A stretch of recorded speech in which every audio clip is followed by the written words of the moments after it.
మీరు బ్రతుకున్నారంటే కారణం ఏంటో తెలుసా? చేయవలసిన పనులు ఇంకా మీ మీద ఉన్నాయి. తండ్రి పనులు, ఈ పనులు కాదు, మీరు చేయవలసిన తండ్రి పనులు ఇంకా మీ మీద ఉన్నాయి. అందుకే మీరు బ్రతుకున్నారు. మీరు ఎంతవరకు బ్రతుకుంటారో తెలుసా?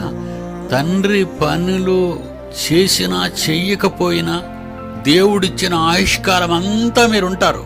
వ్రాయబడిన ఆయుష్కాలం వరకు మీరుంటారు. ఆ తర్వాత వెళ్ళిపోతారు.